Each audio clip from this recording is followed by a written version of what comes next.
Queridos amigos, nuevamente con ustedes, Doctor Tigre. Anoche me tocó acompañar a todos los damnificados en la parroquia del Cabo San Francisco, ir a visitar sus casas y encontrarme con pacientes que tenían cáncer terminal, que no los había visitado, sabía que existían, pero no los había visitado en su casa. Y claro, decirle a sus familiares que les restaban pocos días de vida y sentir cómo se desmoronaban en el llanto, ¿no? Pero también fui a los lugares donde están los refugiados del terremoto. En realidad no son refugiados, son personas que no quieren dormir en su casa porque saben que puede haber una réplica de ese terremoto en poco tiempo. Y efectivamente, ayer en Manta hubo otra réplica. Estamos hablando que ya llevamos casi una semana de terremotos. Mañana cumpliremos ya una semana de sentir terremotos, de sentir sismos, de sentir que la tierra es inestable y la casa se desmorona.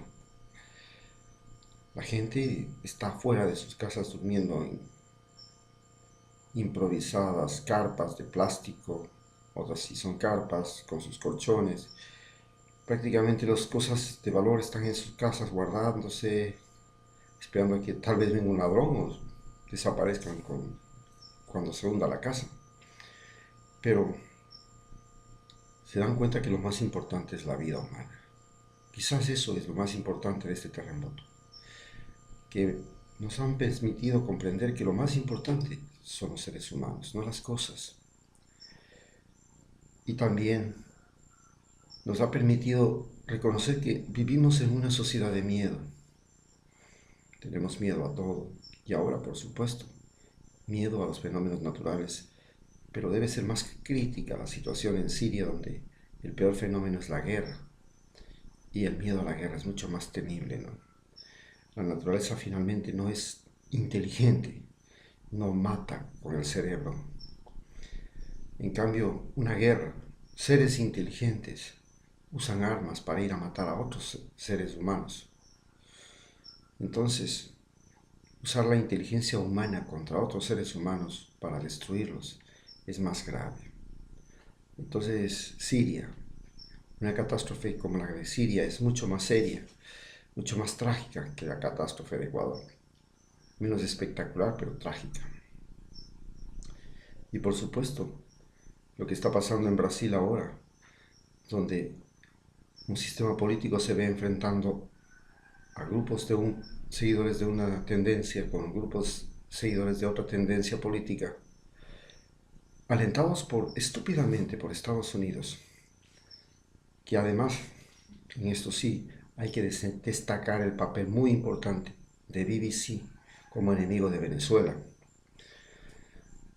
Entonces, hay que entender cómo se pretende la destrucción de una sociedad por factores que son creados por la naturaleza, como por factores más temibles que son los creados por el hombre.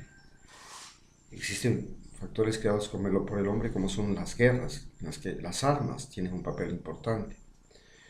En cambio, en la guerra política, el medio más importante es la información. Y realmente los medios de información se han convertido en el nido de los cobardes. Es la forma de los cobardes. Quizás este terremoto nos ha permitido reconocer que estamos en una sociedad de cobardes, que la valentía se fue perdiendo poco a poco. ¿Por qué?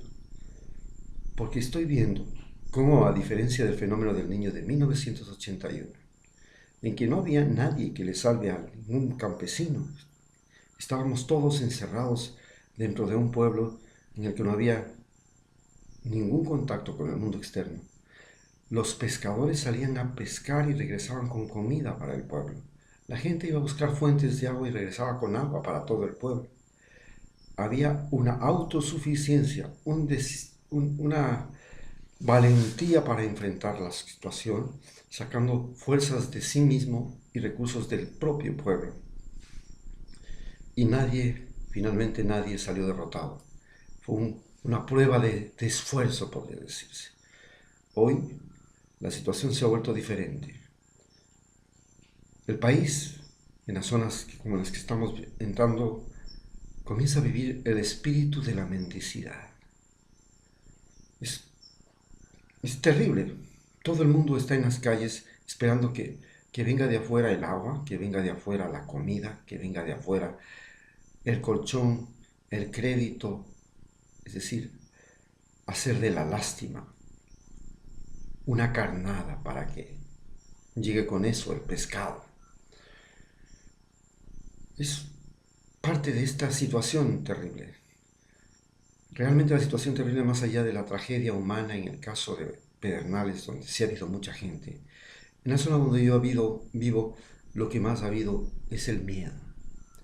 El miedo porque la isla del Muisne, que no tiene un puente que le conecte con el continente, la gente se vio atropellada en el muelle tratando de escapar de la tragedia, de buscar refugio al otro lado.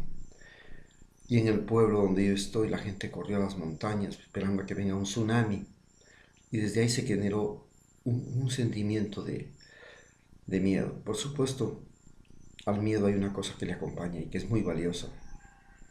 Por primera vez se dieron cuenta de la importancia de la solidaridad, del compartir, del estar unos con otros.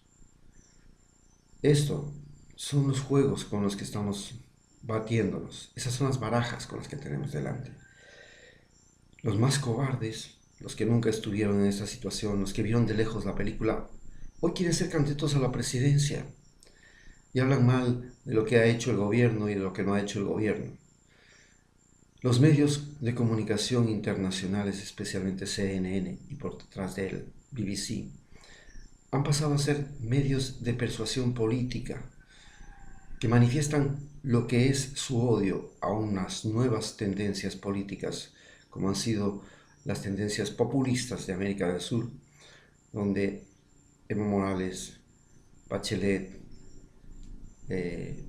los gobiernos de Uruguay, de Brasil, de Bolivia, de Venezuela, de Ecuador, se han rebelado para crear una unidad latinoamericana que se llama UNASUR, para crear una unidad latinoamericana que enfrenta ahora en grupo al poder de la Unión Europea, a Estados Unidos. Y la CELAC, por ejemplo, es una organización donde los países se reunieron para formar una organización sin Estados Unidos, algo inadmisible para Estados Unidos, para desplazar a la OEA, que era el organismo manipulado por Estados Unidos, la Organización de Estados Americanos.